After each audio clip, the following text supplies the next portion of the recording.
कि ये भारत को यकीनी तौर पे पता चल गया कि पाकिस्तान किसी भी कार्रवाई का फौरी जवाब देगा, तो फिर भारत क्यों खित्ते का अमन बर्बाद करने पर तुला हुआ? क्या चाहता है भारत? Great, very nice.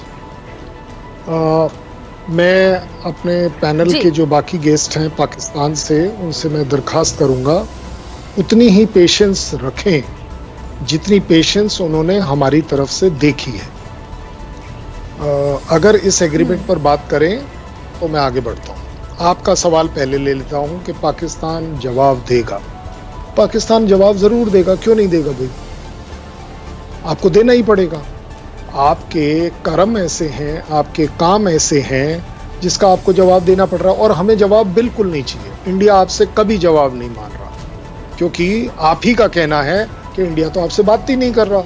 तो ये जो जवाब देने हैं आपने, वो इंटरनेशनल कम्युनिटी को देने हैं। लेकिन आपने जो हमें फोर्स किया है कि आपके बातों पर कमेंट किया जाए। एक मिनट, सॉरी मैं आपकी बात काट रही हूँ, यहीं से कंटिन्यू कीजिएगा। आपने कहा कि हमारा कहना है कि इंडिया हमसे बात नहीं कर रहा। एक मिनट, इंडिया बात क्यों नहीं कर रहा? क्योंकि इंडिया बात करने की पोजीशन में, इंडिया के पास आर्ग्यूमेंट्स नहीं। इंडिया को पता है कि आर्ग्यूमेंट पे या टेबल पर आकर हम रह जाएंगे, मार खा जाएंगे, तभी तो इंडिया बुखलाहट का शिकार है। तो आपको भी सुनना पड़ेगा, पसंद आए या ना आए। आर्ग्यूमेंट जिसके पास होते हैं ना बात ही करते हैं, याद रखिएगा करण सिंह कि आप हमें, अगर हम आपकी बात इज्जत से सुन सकते हैं तो आपको भी सुननी पड़ेगी। और ये जो श्रीमान जी बीच में बोल रहे हैं, he must have the basic manners, हम सुन रहे हैं जी, he must have the basic manners कि वो टीवी पर, अगर नेशनल टीवी पर आ रहे हैं तो उन्हें उसको अपना कंडक्ट देखना चाहिए। अगर मैंने बोला आपकी बात हमने सुनी, बोलिए जितना बोल सकते हैं, आप सुने। और अगर आप में सुनने की पेशेंस नहीं है, एक मिनट, आप किसकी बात करें? सॉरी मैं आपको सुन नहीं पाई कर्नल सिंह, आप किसकी बात कर रहे हैं? किसको मैनर्स? नहीं, आई विल नॉट अलाउ। फिजा बोलने देना, फिजा बोलने देना। आपसे बात पसंद नहीं आई, वो आपका हक है, लेकिन आपको सुननी तो पड़ेगी, सुननी तो जरूर पड़ेगी। और मैं कोई आपको ये नहीं कहूंगा कि आपके प्राइम मिनिस्टर साहब खराब है। मेरी पढ़ाई लिखाई मुझे बोलती है कि किसी दूसरे देश का प्राइम मिनिस्टर है तो वो प्राइम मिनिस्टर साहब है। ये इन श्रीमान जी की छोटी हरकत कहूंगा मैं इसे, कि इनका छोटा सोच है कि वो किसी एक दूसरे देश के प्राइम मिनिस्टर को इतनी गंदी तरह से एड्रेस करें। ये इनके दिमाग की गंदगी है और कोई बड़ी बात नहीं है। अब आगे बात जो आपने कही कि इंडिया करप्शन में टॉप की तरफ बढ़ता जा रहा है। अगली बात से पहले जरा यहाँ पे मैं ये मेंशन करना जरूर चाहूंगी कि आपने फिर देख लिया, ज़र्फ देख लिया कि आप इतना बोलते चले गए और डॉक्टर फिजा, और हम आपको सुनते चले गए, ये जरा याद रखिएगा। बोलने देना उनको। अगर आप प्रोग्राम का हम स्टैंडर्ड हाई रखें तो सुनना तो पड़ेगा, सुने बिना आप अगर सुनाना जानते हैं तो सुनना जरूर पड़ेगा। जहां तक आपने बोला कि आपका यहाँ पर जो हमारे यहाँ पर साजिश करी जा रही है, भाई मुझे एक बात बताइए, मुझे करप्शन, मुझे टेररिज्म से क्या मतलब? FATF की धार मेरे तरफ तो चल नहीं रही, किसी और की तरफ चल रही है। इकोनॉमिक आपकी खराब हो रही है या मेरी खराब हो रही है, सबको पता है, दिख रहा है। और जहां तक आपने माइनॉरिटीज की बात करी, वो बहुत जरूरी है। माइनॉरिटीज क्लैरिफाई होना बहुत जरूरी है। आप अपने देश की अपनी स्टैटिस्टिक्स निकाल कर देख लीजिए।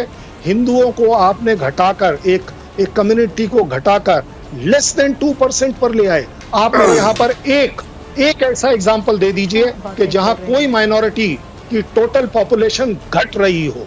हमारे यहाँ हर पॉपुलेशन बढ़ रही है, बराबरी से बढ़ रही है। जो इंडिपेंडेंस के दौरान, अगर हम अपने, क्योंकि आप लोगों के यहाँ सिर्फ मुस्लिम्स को ही काउंट किया जाता है, अगर हम उन मुस्लिम्स को भी ले लें तो वो 7 से 9% से बढ़कर आज की तारीख में 23% हो गई है।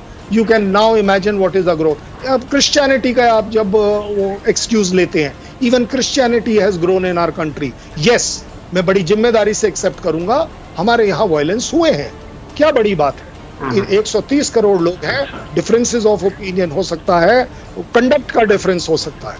अगर उसमें वायलेंस हुआ, हमें उसका दुख है, हम उसका करेक्शन करते हैं। उन्होंने फरमाया कि जी हिंदूज जो है हमारे यहाँ, तो बाय कॉन्स्टिट्यूशनल लॉ इंडिया में हिंदुओं के, सिखों को भी हिंदू काउंट किया जाता है। ये जो कहते हैं ना पॉपुलेशन बढ़ रही है, अगर आज मुसलमानों का एक नया मुल्क बन जाए ना इंडिया में, तो that will be 8th largest Muslim country in the world. So ये तो इनके यहाँ ये है, बाय कॉन्स्टिट्यूशन ये सिखों को सिख नहीं कहने देते, ये सिखों को हिंदुओं में काउंट करते हैं, बाकी सारी जातों को हिंदुओं में काउंट करते हैं। तो यहाँ से आप अंदाज़ा लगा लीजिए कि वहाँ पे पॉपुलेशन का रेशो क्या है। अब ये इनका जवाब जो है थ्योरेटिकली नहीं, प्रैक्टिकली मैं आपको बता रहा हूँ। मैं इनको ये बताना चाहूंगा कि हमारे यहाँ आप बोलते हैं मुस्लिम्स पे तशद्दुद हो रही है, एट्रोसिटी हो रही है। मैं ये बताना चाहूंगा कि पाकिस्तान में मुस्लिम्स के साथ क्या हो रहा है। क्या आप अहमदियास को नहीं एट्रोसिटीज उनके खिलाफ हो रही? बिल्कुल अच्छी बात है sir, I am proud of you, है ना। उस पे ये जो आपने कोट किए थे ना, उन्हीं की जरा रिपोर्ट पढ़ लीजिएगा और छोड़िए उसे। अब पाकिस्तान एक था 1971 से पहले, क्या हुआ था वहां पे बांग्लादेश में? वो हिंदू थे। और आपकी वो हमूदुर रहमान कमेटी रिपोर्ट जिसमें बोला कि रेप एंड मर्डर हुए, वो भी पढ़ लेते। वो हिंदुओं के खिलाफ हुए थे क्या? और ये करने वाले हिंदू थे। आप अपने कंट्री में मुस्लिम्स को सेफ नहीं रख पा रहे। बलूचिस्तान में क्या हो रहा है जरा आप ये देख लीजिए। बलूचिस्तान में इतने सारे बलूची मेरे पास आते हैं, मुझसे बात हुई है, जो बोलते हैं मेरा भाई 10 दिन से नहीं मिला है, एक साल से मेरा बाप गायब था और मर्डर हो गया, पाकिस्तानी आर्मी उठा के ले गई थी।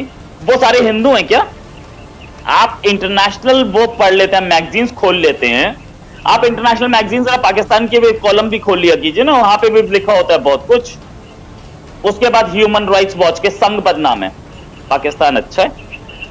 आपने वो करतारपुर कॉरिडोर खोला था, उस गुरुद्वारे पे अटैक कर दिया, बहुत सारे लोगों ने किया, एक दो ने नहीं, ठीक है। इंडिया में एक पत्थर पड़ जाए मस्जिद पे तो आप चीखना शुरू कर देते हैं, आप उस पे क्यों नहीं चीखे? आपके एक आदमी जाकर के वहां पे इंडियन कॉन्सुलेट के बाहर, आपका एमपी इंडियन कॉन्सुलेट के बाहर धरने पे बैठ गया। वो जब महक कुमारी का अबडक्शन हुआ था तब क्यों नहीं बैठा था वो? आप लोगों को चीखने की आदत है। महक कुमारी में 10 बता सकता हूं यार, 10 लड़कियों का अबडक्शन हुआ पाकिस्तान में, 10 लड़कियों का गैंगरेप हुआ, 10 लड़कियों को आपने जबरदस्ती वो कर लिया, कन्वर्ट कर दिया। नहीं आप बैठे, आप भी नहीं गए, कोई नहीं गया, nobody is concern. Non Muslims तो पाकिस्तान में इंसान ही नहीं है। उसके बाद आप इंडिया को बोलते हैं वहां पे नॉन मुस्लिम, वहां पे नॉन हिंदू नहीं रह सकते। अरे आपके यहां तो मुस्लिम नहीं रह पा रहे भाई, आप दूसरे को बता रहे हैं। ट्रांसपेरेंसी इंटरनेशनल की रिपोर्ट आपने मेंशन की कि करप्शन बहुत है। आप नवाज शरीफ के खिलाफ कौन सा केस लेके बैठे हो भैया? करप्शन का नहीं है? दुनिया को करप्शन का पाठ पढ़ाने आप क्या करप्शन नहीं है? आपने जो बेनजीर भुट्टो पे लगाए थे, आपको बता दूं किस किस पे करप्शन के केस लगे आपके यहां। आप क्या करप्शन नहीं है?